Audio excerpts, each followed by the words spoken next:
manager is a huge task. There's a lot to sort out and keep online or keep up to date and keeping your people informed as to what's going on. But Tony, let's start with you. Can you tell us a little bit about yourself and where we can find you on social media? Yeah, sure. Well, my name's Toni, and you can find me on social media. It's kind of consistent across all of them. It should be at Vorgrith, Vorgryth. I have been doing role playing stuff for. Actually, I went to my first Gen Con when I was 10 years old. So I've Nice. been doing it for a long time. And like I said, I've been pretty active in the Adventures League community, and I'm actually also one of the writers of the upcoming Candlekeep book. That's awesome. Yeah.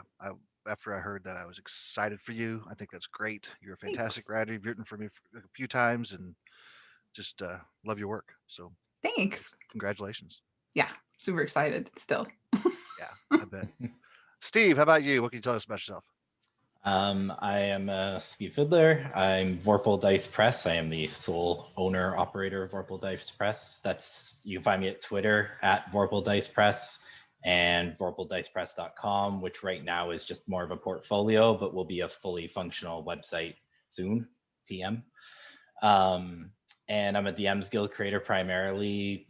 Started by building classes, subclasses, player options type of stuff, and then took on the Amaroon's Almanac, which is a 8-part series of the Forgotten Realms in the style of the second edition, smaller booklets that detail regions and give you more additional information about lore, kind of updating it for 5th edition, and more content since then. Very cool. Yeah, you've done really well with the Amaroon's Almanacs. And also, you just released Kurspa. Kurspa, yeah. What's Kurspa? Kurspa are squirrel folk. It's I caught an Ed Greenwood tweet where he talked about them, said, "Huh, I've heard of that before." Found my old dungeon mags, found the references, and said, "This is going to be a DM's Guild race now." And then found out it already was, but I already got Nathaniel Rue on board to do the art, and so we went ahead with it anyway, and we're loving it. Yep. One of my That's favorite awesome. projects. There's several of the same races out there on the DM skills. Everybody has their own take on things, so I don't think Mm-hmm. that's anything to worry about. And it's currently number one on the most popular under 5 DM's Guild titles, and already an Electrum bestseller. Yeah, Congratulations, man! thank you. That's great. Yeah, it's a big win. Really appreciated that one. Yeah, yeah. It's tough to get the big wins sometimes. Sometimes or else you're also ranked number 7 on the most popular. Fantastic. Mm-hmm. Yeah, sometimes it's you put a lot of work into something and you think it's going to be a big win and it's not, and that's just really disappointing. But as I've told many people, you just got to keep on going and keep producing. If it's what you love doing, you got to keep doing it. So can't let the bad starts um, put you down, because eventually they'll sell. It just takes time sometimes. So collaboration wise, we're talking today project management. We both had different chairs, I think, in these. I've contributed to collaboration projects. I've led collaboration projects. Currently, basically the project manager on my Kickstarter Adventures for the Pot-Bellied Kobold, which hopefully is going to be released in April for print or PDF. And it's a lot of work. I don't know what either of you think. Even contributing to a collaboration project, and there's different ways to contribute to a collaboration project, even as a writer. I know that if I'm a contributor, I just want to write and be done with it. I may come back, send it back to me for edits, that type of thing. Um, but I don't want to be involved in the entire process of the book. I mean, it's nice to know where it is in the process, because especially if you're dealing with royalties, that's it's good to know when that book's going to come out. But as a writer, I don't want to have to deal with a lot of the backside stuff. I just want to write because that's what I do. But then I also do the project management and the collaboration stuff, and that in itself is a whole nother level of creativity, I think, because and we were talking, we started on before the show, um, talking about all the different applications that are used for that, with Trello, Slack, Discord. I'm sure there's others out there, and quite frankly, my almost 50-year-old person cannot grasp how these different applications work, and so I get lost in them. especially Trello. I know people like to use that to move things around as they're at certain points in the project, but I can't keep up. And Discord also, I'm just like, how do people do this? I don't know who has the time for this. So myself, I'm a straight email, messenger, spreadsheet type of guy. That's how I keep track of all my stuff. What about the two of you? What have you had to, as far as applications, or what's your main way of dealing with collaboration projects or keeping everything on schedule? I actually tend to use spreadsheets as well. Yeah. And chat, some sort of a chat program where you can just talk and go back to me. I actually, I have a little bit of a leg up, I feel like, because my job has been project management for like the last 20 years, like my real life job in various forms. So, I have some, you get comfortable doing your own thing too. But yeah, like I tried Trello, I hated it. Mm-hmm. I hated it. Slack is fine. Discord is okay. fine. They're fine, but for me, it's easier for me to keep track of using just a good old spreadsheet and keep notes and take care of where things are at. Yeah. If I'm involved in a project, I find Slack probably the easiest to work with. I haven't had a chance to use Slack yet. I've tried everything else. One of the first projects on DM's Guild I ever worked on collaboratively as a writer just used a Facebook thread for everything. Oh. It was a nightmare. Yeah. But I primarily use Google Docs to organize, use spreadsheets to track progress, put all the files up in there, use it for my layout templates and what have you. And then I use Discord for just chatting and pinning the links to the Google Drive so everyone knows where it is, and doing any research and collaborative like discussion, what have you. But yeah, Trello I use in my day job as well, and no, thank you. I used it for Mythic Eberron because it was a lot of moving parts, and it was nice to know where everything was status wise, but I could have done it in a spreadsheet just as easily. I was just testing it mainly. Yeah. And, I'm doing this part-time. This is my hobby job. If I were to have a full-time job of this and sitting in front of my PC, just doing RPG stuff, I could probably settle on one of those on Trello, Slack, or Discord, to work my projects through. But right now it's just easier for me to email, message, and that type of thing, because it's, if I'm happen to be on my lunch break and working on some of this from my day job, it's easier for me just to deal with email and messaging than it is to try and jump on one of those apps and make sense of it in a smaller version on my phone versus the large PC version. So yeah, I've also used, I should say, for the Moonshays, I'm a Moonshay lead, and we end up using Dropbox a lot, actually. So that works out good. I do have to, get the $10 version because there's so much stuff in there, but it's fine. Yeah, I use my Google Drive a lot too to share project or share stuff with my current. Well, Alan Tucker's doing my layout, and so we've got a whole Google Drive set up for all the layout for Potbelly Cobalt, and there's a lot of folders in there. So I lose track of where everything is because I seem to create too many folders for things. I've got Potbelly Cobalt cover images, cover layout, and I'm like, I need to condense this because I just I forget the folders I've made before, and so I create more folders. It's ridiculous. Yeah, but I've done. If I'm doing writing on a project, I actually, like you, Jeff, really enjoy sometimes just being email, just being email, because there's two projects I worked on recently where it was, here's what we want from you, and then I was only dealing with the project lead, and once the work was submitted and we've done our back and forth with editing and everything, it was nice to be clean and free and be done of it. Not because I didn't enjoy working on it, but just because I didn't have the ongoing time, like you said, between when I submitted and when the project finally comes out, of all the other stuff they're talking about, which isn't relevant to me. Yeah, so and it's nice for that. And a lot of when I write, I don't expect them to use exactly what I wrote. I know because play testing and then further development when you're going through and developing other pieces of the product, they may need to change what I've written, which is fine with me. As long as they're using the base adventure that I wrote them, and I assume there are going to be edits or even not used basically because of the way the project went. That's okay. But if there's anything major, I'd like to know about that. But I don't have to. You it's really like you said, it takes a lot of pressure off of you of having to stay on top of that project. Where it's if I'm not the lead, I don't want to have to stay on top of it. I just want to write and contribute to that. And that's that could just be because I have so many other things going on that I just don't have the time to dedicate that time to that. Back in the day, before I had all these other projects going on, I had more time and I didn't mind that. But yeah, it's just becoming more of a business now for me, which is what I want. And kind of have to treat it that way at some aspects during the writing part of it, and the collaboration part. So Joe Rosso asked, can we compare Google Drive versus Dropbox?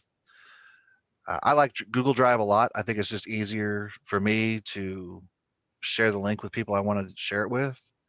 Dropbox I used for a while, but then just kind of got away from it. I don't know. I just find Google Drive easy. How about you guys? To me, they're kind of a horse apiece. They Yeah. both have, the nice thing about, I think, the Dropbox is it'll notify you if somebody puts something in there just automatically, makes a change, add a new version or whatever, whereas it doesn't necessarily do that in Google, and so, but otherwise, I mean, Google, I have everything tied to Google. So it's just easier to use. It's also free versus, like I said, I pay whatever it is, $10 a month to use the Dropbox stuff. I guess, for Dropbox, to me, it doesn't, like, it'll save it. This is a Word document. It doesn't put it as a Google Doc that then you need to convert to a Word doc to get it to go somewhere else. So that Right. it saves that step. But even that's not that big of a deal. Right. Yeah, I'm kind of the same way with this kind of 6 and 1, half dozen the other, but I do like the integrated part of Google Doc or Google where it's Drive, where it's mixed with docs and the spreadsheets and what have you. Whereas sometimes if somebody sends me a Dropbox links, I'm just like, I gotta find out how to get this file in an editable way because I'm not using it every day. Whereas Google Right. Drive, I think I have like 2 monitors, and one monitor, half of the monitor is just Google Drive all day, monitoring projects and doing stuff in it. So using Google Docs and that type of thing, do you enjoy working in Google Docs, or would you rather work in Word and then upload it back up? Because I prefer Word and then uploading it back up. Like if I've got to edit, a lot of times I'll download it to Word, re-edit it or add the edits, and then upload it back to Google Drive, just because I prefer using the Word document more than I do the Google Drive or the Google Docs. I have that same problem. I prefer writing in the Google Docs, but before I send it to an editor, I always dump it out, open it in Word, and run it through Word spell check and grammar checks and what have you, because the Google Docs one is not sufficient. Not at all. It is not the best. No. And I know my layout people appreciate that too. Well, and it depends on who you're working for. A lot of them require you to have it in a Word document. They don't want it in a Google document. So you're going to have to make that conversion anyways. So yeah. Okay. Well, and let's talk about templates now. Writing templates. AL, the Adventures League has set writing templates. I send out a basic template that I want certain things covered, but it doesn't have to be. I don't go into brief or I'm sorry, full detailed description of what should be there. And it's a Word document. What kind of do you guys use templates when you send out writing requests? yes. That's For a good very answer. has to be, they have to at least have some sort of base guideline.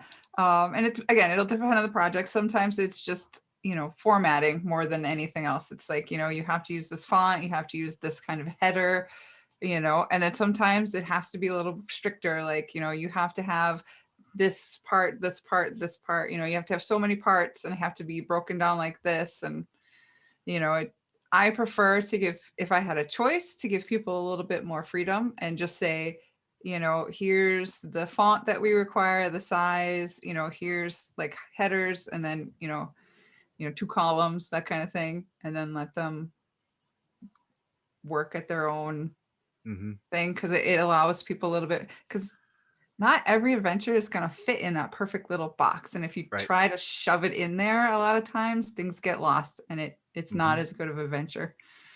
Yeah, So I understand. I understand the meaning behind word count and setting templates with a certain space amount, but sometimes that part of the adventure could be shorter or it could be longer depending on what you need to include in it to make it right, to make it make sense. Um, so yeah, that's definitely giving them a template, but it doesn't have to be adhered to. For me, it doesn't have to be adhered to 100%. As long as they're getting the basics in there for the template that I assign. Steve, how about you? As I do more layout jobs for projects I'm not leading, I wish everybody used Laura Hirschbrenner's Word template, because you can just place it in InDesign, map your styles, and layout like not isn't done, but it saves a ton of time. When I do project leading, um, if it's an adventure, I give a template, which very rarely ever gets followed, but at least they know there's a template and they have a rough idea of what's supposed to be done. If it's player content and items and that type of thing, it's a little, I don't mind as much, because there's going to be a set header used for every thing. Like you always use the third header for a magic item, for example. So what, it doesn't matter how they style it, I'm going to change it in the end layout, or layout's going to change it in the end anyway.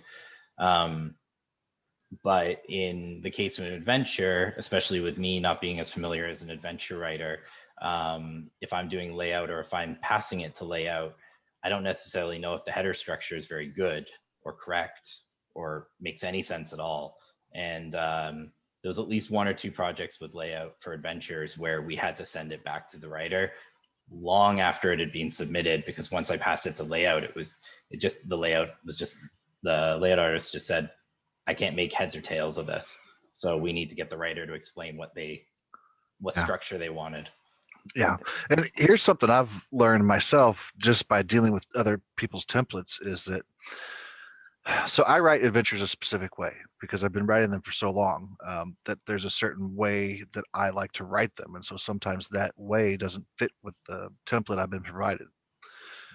And so I find it makes it difficult to write a good adventure for them because it doesn't flow for me. Does that make sense? Because when I write, I'm writing. I've got an idea. I'm flowing this way and this way, and it's just kind of how my adventures come out whenever I write them. And so when I'm trying to adhere to the template, it just doesn't feel as natural to me when I'm writing for someone else. It's definitely taken a while to learn how to adjust to writing to a template, and I'm still learning.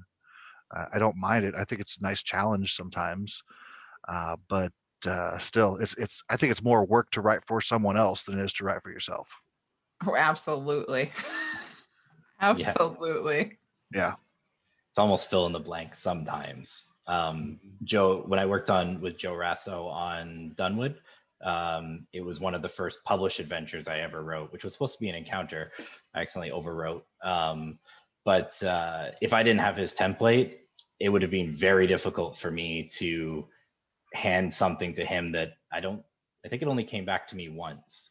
Whereas if I had been going on my own, it probably would have gone back and forth a few more times than that. So it was a great writing aid for me, to just know exactly the format he wanted it in, and kind of what content, like how to step through the content.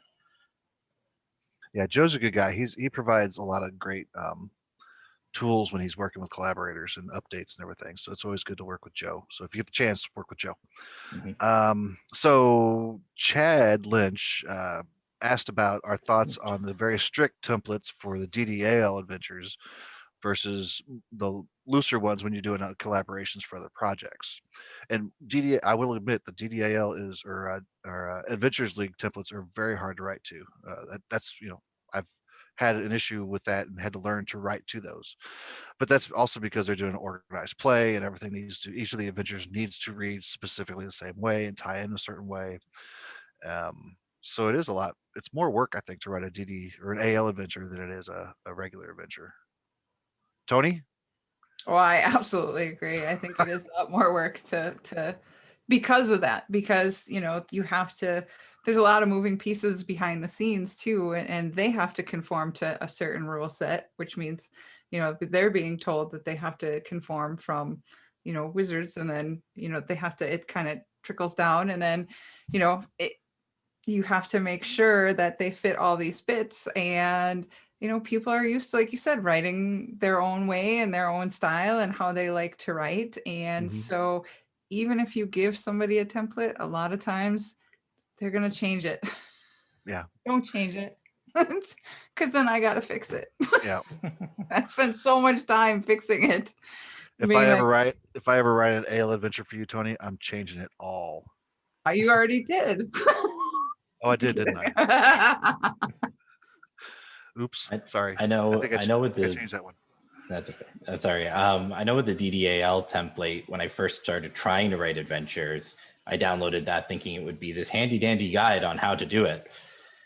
It made it almost impossible, having no idea how to do it when I've only ever done home campaign stuff, like writing for myself. It wasn't until I had gotten a template from someone on one of the Discords. I want to say it was a Matthew.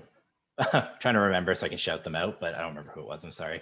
That template was a little looser and a little easier, and it was more of just a guideline. And I've used it every time I start an adventure. I clone that document on Google Docs and start typing into it, because it's just nice to have.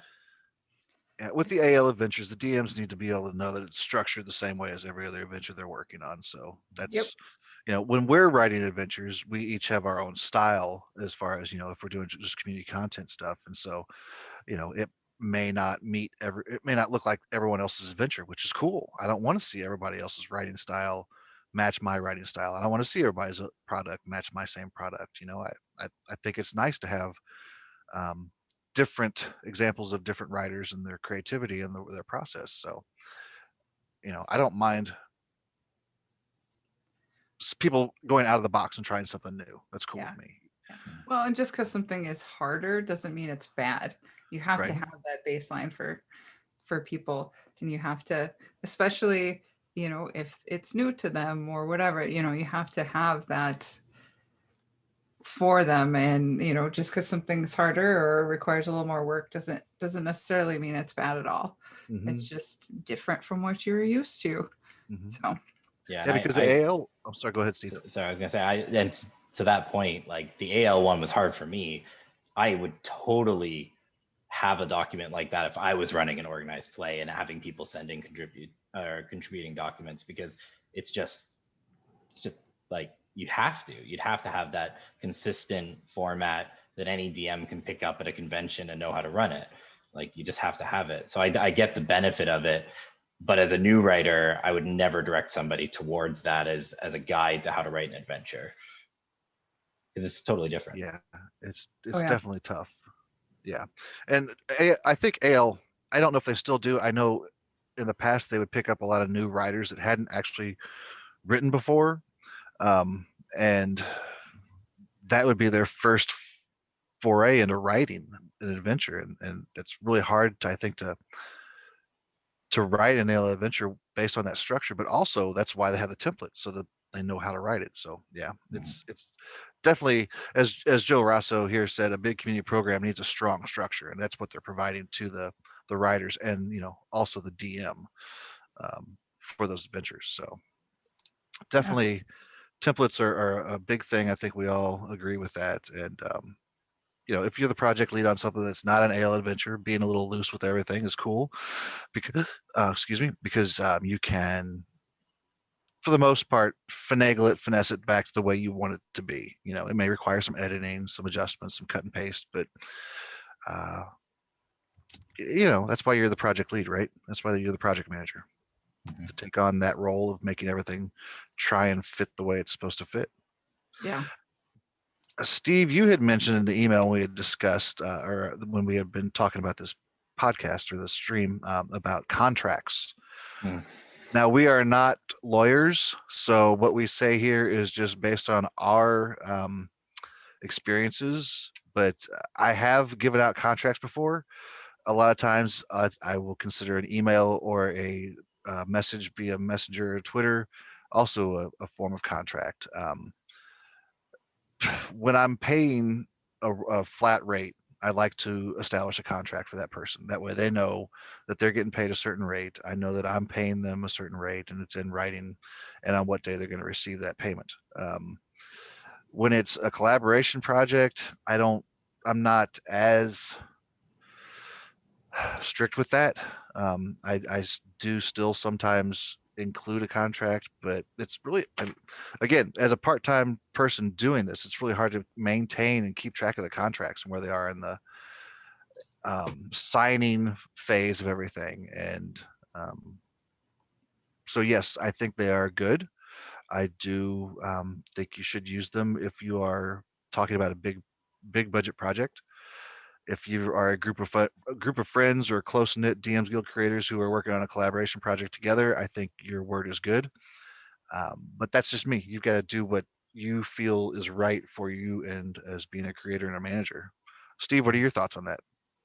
I like to call them agreements because I'm not a lawyer, and the first one I ever signed was written by a lawyer. Still haven't been paid for that, but it it's really important to have an outline of the expectations of the person that you're contracting. Not only for you, because as the project lead, you now have a something you can reference if you're ever going back to that person and you want them to do a revision or do something, you at least know that they've agreed to it. But as the collaborator as well, for you to go back to the project lead if you have any problems or concerns. Maybe you've been asked to do too much work, you've been asked to be involved in a process that you weren't expected to be based on the pay that you've agreed to and what have you. Like you said, I think if you're working with your buddy or 2 or 3 people or what have you, it's not as important, especially with something like DM's Guild. Maybe for something like Kickstarter, I would even encourage it, even if it's a small team. Yeah, all my But Kickstarter had contracts basically. yeah, but like DM's Guild, if I'm working with like Brian Holmes, who I work with all the time, or Nathaniel Rue, we don't bother with a contract. We just sometimes we don't even decide what the royalty split is until the end, just because Right. it's so loose and we're all friends and what have you. But yeah, we didn't have contracts for Amaranth's Almanac, and I think that was probably not a mistake and nothing bad ever happened, but we did have an agreement right off the start of how much royalties each piece of work was worth, and what was expected of everybody, and what the final documents would look like. And also I gave them a projection of what I thought sales would be like and what have you, so everyone had a good idea of what the final, like what was expected of them. But I think a contract would have done really well for that, especially with some of the non-writer people, like the editors and layout and artists, because there was just definitely at certain stages, there was a bit of a concern over, am I really responsible for this? And it's like, oh, it's just got to get done. Like, we didn't really agree on this, so let's figure something out. And you don't want that to happen 3/4 of the way through an 8-part project. Right. Yeah. So. Yeah, exactly. Yeah, I think if you're in a large collaboration project where there's 20 people or so on it, I think you need to kind of know what your royalty split is before you jump into that, because it could be, if you could not make any money off of it, if you're making 5 cents a sale, and I mean, some people think that's great, whereas others are like, that, what is that? I can't do anything with 5 cents a sale. But It's really tough. yeah, you really have to know about for those large projects. You really have to know what you're getting into beforehand. Toni, what do you got? Anything for me? You know what? I have been burned before by not having a contract. So I am always of the mind that if you can do one, even if it's just an email, just something to Right. say, here's the dates, here's your pay rate, here's the deadlines, here's just some sort of information dump, then yes. So like when I do stuff, I always have a contract or an agreement that they have to sign and kind of get back, because and as if I'm working on a collaboration, I would like to have one as well, just for peace of mind. Mhm. Because Yeah. like I said, people have just disappeared. People have, I've turned in work and then they won't suddenly talk to you anymore. You know what I mean? And I mean, most people don't do that, but it has happened, and you kind of want to cover your bases in your butt. Yeah, and since this is for the most part a hobby income or a hobby project for most of us, it's easy for life to get in the way and Mhm. throw a wrench into projects and payments and things like that. So if somebody's writing for me and they've signed a contract and they back out, that's okay. If I haven't paid them and they haven't turned anything into me and they have to back out at the last minute, hey, okay, cool. I get it. I've had things come up in my life too where it's been difficult to meet deadlines and everything. But it's that payment part, the expected of I've written this for you. Now I'm ready to be paid. And when am I going to get paid? That's really needs to be paid out or spelled out as to when you're going to get paid for what you're working on. And again, with the collaboration, what your royalty is going to be on that. A lot of times though, with collaboration projects, I don't care what I make. I think it's a cool project. I want to collaborate with them and get my name out there in that project. Yeah, I would never say work for free and don't work for exposure, but I oftentimes do just for the heck of it because I like the project, because I want to give somebody a hand in making a cool project. If you need 3,000 words from me and I've got the time to do it, heck, I'll give it to you. I don't care. That's nothing for me. So, if it's good for a good cause or a cool project, but I encourage everyone to make money doing this if they can, because it's a lot of fun making money doing this. And hopefully one day you'll be able to go full time and live out your dream that you had when you were a 12-year-old kid playing Dungeons and Dragons in the basement. But that's why. I was gonna say on the work for free thing, I do a bit of quid pro quo work consulting with other mechanical creators, like classes and subclasses, what have you. But I tend to recognize the fact that I'm okay with doing that because I've got a steady full-time job and all that stuff. I try very, very hard never to expect that of anyone. If I'm ever asking somebody a question, it's always like, if you've got the time, if you can answer, whatever, Yeah. But I've done projects where I've not expected a royalty or asked for like 0.1% just so I could watch the sales go up and what have you.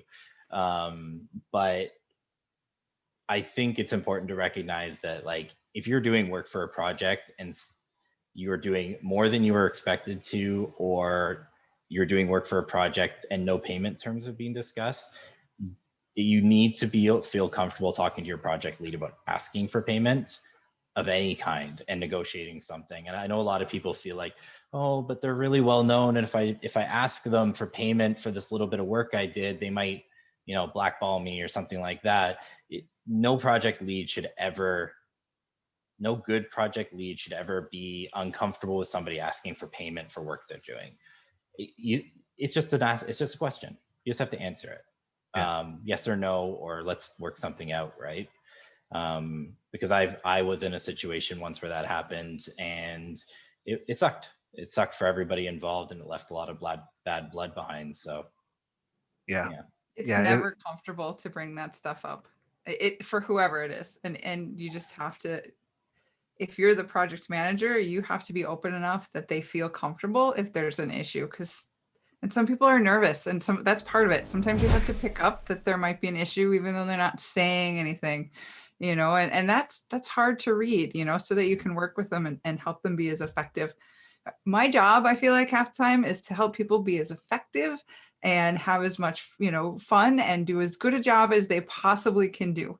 And whether that means they can just come to you and talk to you about things, whether they need help figuring out how to manage their time or how to work a template or what. I mean, that is a lot of what I do for like Baldwin Games and stuff. Is especially if they're a new writer or whatever, lots of times you're just working on that and you're just trying to make them feel comfortable enough so that, hey, I didn't get paid. And then they don't sit there and stress about it or don't talk to you about it. Mhm. Yeah, right. I didn't get paid, and they sit there and stress about it. That's something that's always in the back of your mind if you don't get paid for a project. And luckily, I can't say I have never been paid for a project. I'm still waiting for a couple of projects to hit the DM's Guild and be released, but that's no big deal. But yeah, to stress about that as a part-time writer and creator, doing something you want to do, and then somebody doesn't pay you for the work or acknowledge you, that's really tough. So question here is, have you considered releasing contracted work back to the author? For example, if the work is complete but not quite in line with your original vision, would you require so many edits as to be cost prohibitive, etc.? I would do that. Mhm. I mean, I would even pay them and say, okay, I can't use this. You can have it back if I'm at a certain point in my project. They wrote what I wanted them to write. It didn't quite fit into what I wanted. So yeah, I'd say, well, you can just have this back and do whatever you want with it. Mhm. That's me. I, I don't know if other people would do that too, but I've done that on a number of occasions, and I think that's a great thing to include in a contract is, an exit clause that benefits the collaborator, the creator, as well as is mutually agreeable for the project lead and the collaborator. Because if you submit work that's getting rejected, there's occasionally times when that sits in limbo and you don't know who owns the work. mhm. And it's like, do I own it or do they own it? Like, are they gonna come back later? Do I have to wait till the project releases to find out if they used it or not? Or in a case, something that I was a part of, I licensed a piece of work to somebody, and after I think it was about a year, nothing had happened. So I just reached out to them and said, hey, what's going on? And they said, oh, we've hit some snags with the project. It's going to go on a little longer. It could be another year or two before it's released.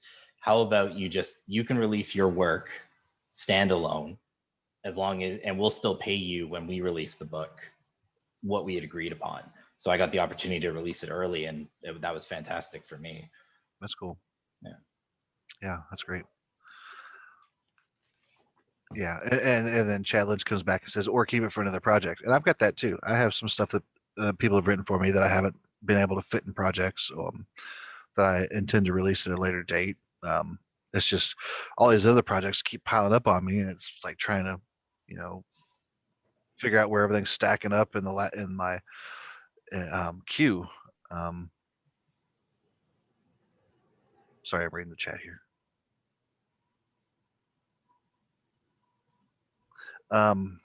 So what other things can we talk about collaboration, project management?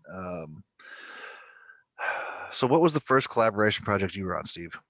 Was this something that you've written for, or is this something that you did yourself, that you led? First collaboration project I was on was Bloodmore Best Bestiary with a bunch of people, actually. I can't remember everybody that was on it, unfortunately, but I like RP Davis, and I think Chris Wallace was on it, and Brian Holmes, and a whole bunch of people. And that was great. That was a good experience to start off with, for sure. My first project was one that I managed, which was Encounters in the Savage Frontier. And at that time, the guild was small, and there were very few creators as opposed to now on the Dungeon Masters Guild. And so I thought it'd be really cool to reach out to, because I had this idea for this Encounters book, based off of Toni Petrecca's Journey Through the Center of the Underdark. I think that's what it's called. It's been so long since I've looked those up. But Tony's stuff is great, by the way. So I had that idea, and so of course I had to ask Toni if he would contribute to my project. He said yes, and I asked other people do it too. And so we just came up with Savage Frontiers Encounters piece, and I paid people at that time, and I hate to say it, it was a penny a word, but that's what we were making back then on the Dungeon Masters Guild. There was no income because there were hardly any consumers buying your products. So I a budget of $360 put that together for me, and I was not making that on the Dungeon Master skill at the time, so I was dipping in my own pocket to do that. And then as the book went along, I started putting better art in it. I worked with Elvin Tower to make the maps, Daniel Walthall for the interior art, and so we built a really cool project after probably a year when I started adding the additional art and the color maps and everything. But that was a lot of fun, and there are so many collaboration projects now that it's crazy to see the number of things that hit the guild. I mean, I don't know where people come up with some of these ideas. Encounters books, there's tons of them. Tons and tons and tons and tons and tons and tons of encounters books that hit the guild now. So I've kind of taken a small step away from doing those collaboration projects anymore, just because I know the work involved, and I also know the number of things that are coming out. And if you're not ahead of the game when they announce the next book, and you're not immediately when they announce the next book saying, okay, we're going to build an Encounters and Candlekeep book, let's start right now, and it doesn't hit the guild or is not released at the same time Candlekeep is out, you're too late, because there are going to be 2 or 3 things hit you before yours even comes out. So there's a lot of timing now involved with it, and I don't have the time to wrangle that many creators that quickly and to write that quickly. So it's really difficult. Toni, how about you? What was your first collaboration project or project management that you've done? Do you like in general for 5th edition or longer than that? Or Whatever, you name it. I mean, I did a lot of collaboration stuff when I worked. I did more formal collaboration stuff, I should say, for Living Greyhawk. Mm. That was kind of the first stuff, and I thought that was super fun. I love working with other people and bouncing ideas off them. When did you start that? We did this, and then you kind of especially at that point, then you'd go into the organization. So once you had the ideas, you kind of would put it to paper and who's getting what and that kind of thing. But so you can either, okay, you can answer this 2 ways, because I'm curious. How old were you when you started that, or what year was that? It's up to you. Living Greyhawk started in 2000. Okay. So shortly thereafter, I Okay. did various adventures at the time.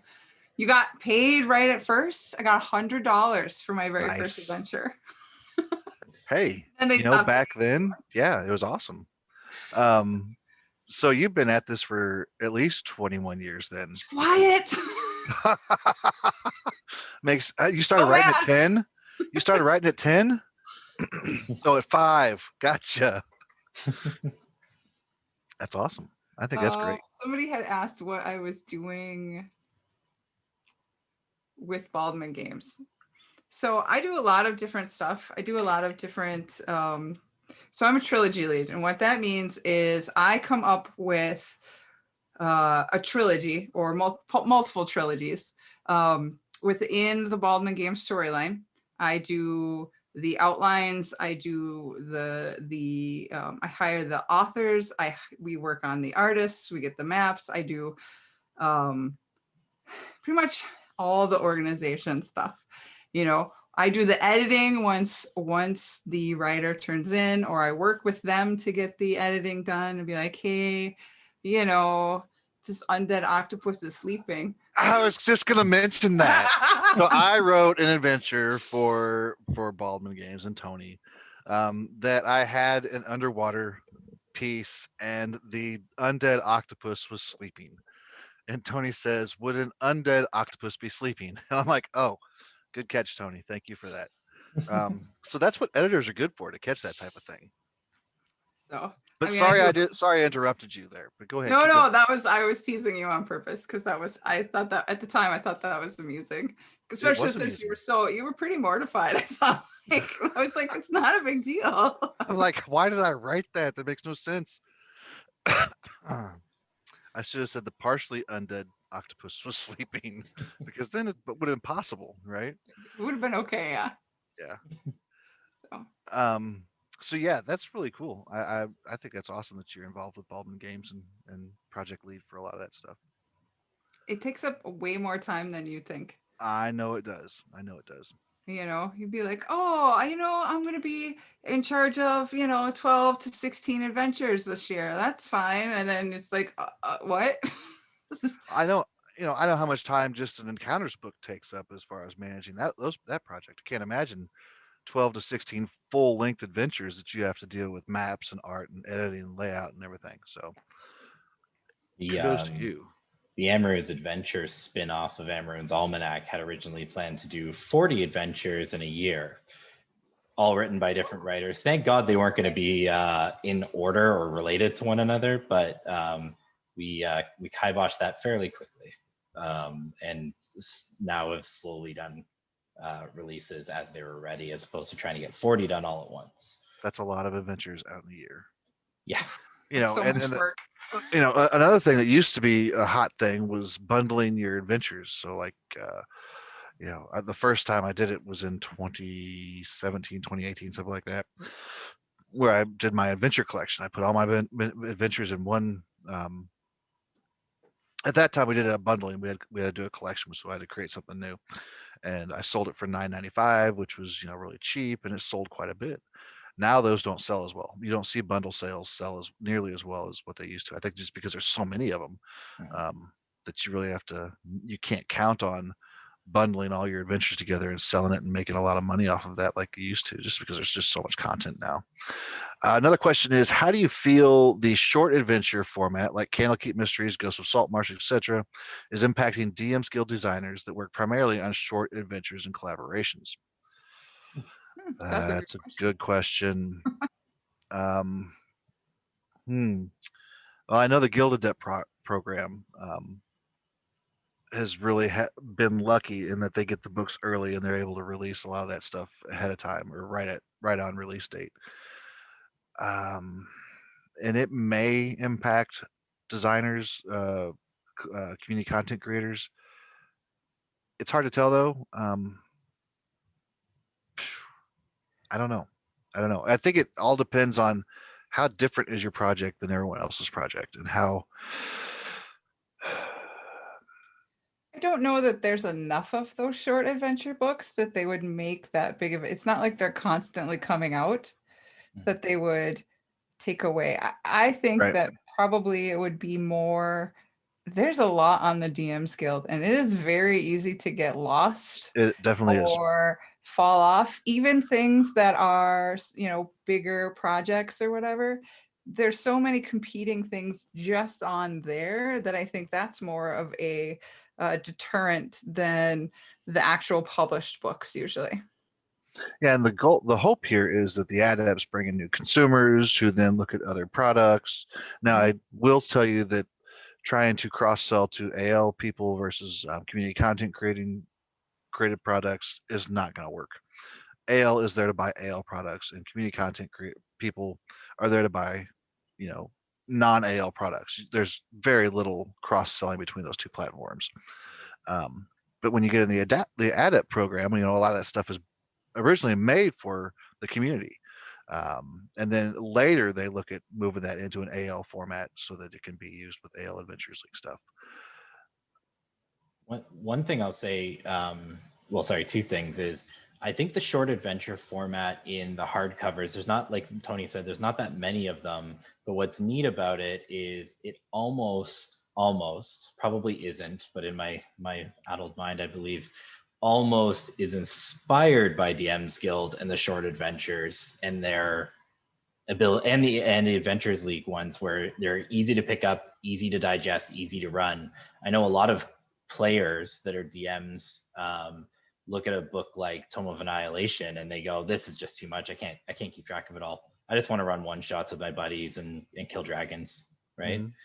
And then the other thing was, with when you were saying the cross-selling between Adventures League, I was really impressed by the Knucklehead Trout book that came out after Icewind Dale, because I don't buy AL content as a general rule of thumb because I don't play Adventures League, but I bought that book because it seemed like it would be a really good book to have, even if I'm just running Rime of the Frost Maiden. So I think there's a possibility for it. I think you need to market your book very creatively to be able to appeal to both markets. And I do think you need like a flashy cover and good art and, you know, maybe a couple names behind the project to really, really cross the threshold into Adventures League I'm or gonna from pick on Adventures League. I'm gonna pick on Sean Merwin really quick because I like to. He has a couple of really quick one-shot adventures out there. One is Jenny. I'm the one where it's four. It's got the baby bear that you can. I forgot I forgot the first name of it. Hang on. The other one is Ice Road Trackers, which I ran the other weekend. That's 4 one shots that he's got in his little book there. That's a lot of fun, especially for new players. Yeah, what's the other intro mod with the blood drinker, the bear that you could pick up? I do know Jenny, that Sean has a short adventure in the Knucklehead's book. cool. So he's got another. He's very good at doing that stuff. Treasure of the Broken Horde. Yes, that's it. Haha, came up with it at the same time. Yeah, that's another really good one. There's 4 short adventures in that one. That's really easy to run for new DMs, I think, and new players to catch along with. So if you're looking for short adventures that are one shots and for intro players, those are good. I haven't checked out Knucklehead Trout, so I would have to check out Sean's. I don't have time to pick up everything and read everything. I edited that one. You should. I try. No, it's good. Like he said, there's lots of fun stuff in there from different authors and stuff. So it's cool. Yeah. No, it's fun. That's part of what's fun about editing. I think sometimes is to read what everybody else did and be like, oh, this is so good. Oh, that's super fun as part of being a project lead, on a collaboration, is seeing what people turn in. I'm like, oh, this is amazing, yeah, things that I would never have come up with. I give them a basic pitch, say, okay, I need you to use this monster, make it this level, and it needs to happen at this location. And then the things you see that come back are like, wow, this is awesome, because I would have never thought of that. It's that's one of the coolest things about working with collaborators or collaboration projects and other writers and authors. Even if you're just doing you and another writer on a project, it's amazing with the things that you can come up with that you wouldn't have originally, just by bouncing things off people's head. So yeah, another one we've got out here.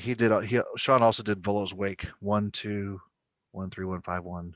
I don't know what that is. Sean is the master of intros, is what I'm told, which I would agree. So yeah, if you're a new creator and you want to see a good way to write short adventures, pick up Sean Merwin stuff, because it's great stuff. I would ask Sean if he's tired of doing intros. I just would be curious if you get good at one thing and then everybody asks you to do that one thing all the time. I know I get, kind of like, oh, it'd be nice to write a low-level adventure once in a while. I mean? I would love to write a low-level adventure, especially know how to write a 1-hour adventure. I don't know how to write that. Most of mine are 3 to 5 hours, because I put in so much depth as far as the dungeon and everything.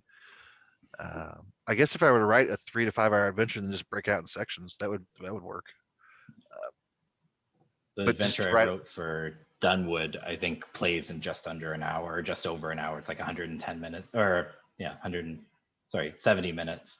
And that was because I was writing an encounter and got caught up in it. It was supposed to be just like an insert encounter, which thankfully Joe was, as a great project lead, very acceptant of the fact that I wrote more than I was supposed to, which was a complete buffoon on my part. And it worked out really well. And I would have a hard time writing a 3 or 4 hour adventure. So everyone's got their own little thing that they can do, for sure. Yeah, encounters are a lot of fun. I mean, I guess you could consider an encounter that I write to be like a little 1-hour adventure, but Sean's are a little more in depth than that. Oh yeah. So any last minute thoughts that we haven't covered yet on collaboration or project management that you all want to share? My biggest takeaway to let everybody know is a lot of work. Don't think it's not. And people will ask you questions, and you just be prepared to answer those questions as well as you can. Stay on track as far as getting the art and maps and layout, editing, all that done. And if you are doing a royalty, set that outright, and then also keep people informed as to where you are in the project. Let them know what you're looking at as far as a release date, so people can kind of know when they're going to start getting paid. You want those other collaborators to hype up the project when it comes out, so you want to keep them informed and keep them happy. You don't want any non-happy collaborators on your projects. Anyone Absolutely. else? No, I mean, like you said, it's a lot of work and it's a lot, but it can also be a super ton of fun. And you can come bounce off get some super great ideas off things. And sometimes it spins off in a direction, especially if you have that flexibility that you might not even realize and be like, you know what? I was going to do this, but this sounds way cooler that somebody else, like, when we were talking about, and you can kind of pivot, and, you just have to be organized. And like you said, good communication. Yep. Definitely agree. Yeah, communication's key. I would say keeping a really close eye on what you want the project to look like at the end is important, but also being scalable and flexible. If people bring something great to you, or if things are starting to fall apart, you don't want people to lose out on what they've contributed. Being able to reduce your expectations to get the project out, and if your project lead, treat everybody how you would want to be treated if you were a collaborator on a project. I got the opportunity to collaborate on 4 or 5 projects before I ever led anything, and every single one taught me something I liked a lot about how someone leads a project, and something I really didn't like about it. And I was able to just make that 5 or 6 great things that I could do for my collaborators. So hopefully that was enough. Steve and I haven't worked together in a collaboration, so I don't think there's anything that he's taken away that he didn't like that I did. So that's good to know. I think I think anybody I've worked for knows what I liked and didn't like. Yeah. Because I'm not shy with my opinions, unfortunately. That's good. So. That's okay. I wish I was, or I wish I was not shy with my opinions. I'm trying, as I get older, trying to relay those a little bit more, because I think it's a good time to learn from others, share that what I think is wisdom rather than just complaining. But well, I don't think it's complaining if you're communicating. Yeah. So, speak up.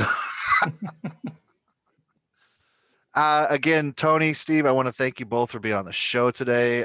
Something I've started doing, I did this at Greenwood, I'm going to start doing with every guest now, is making a donation to charities that you find interesting and helpful to people. And Steve, you had chosen Extra Life. I'm going to make a $20 donation to Extra Life for you.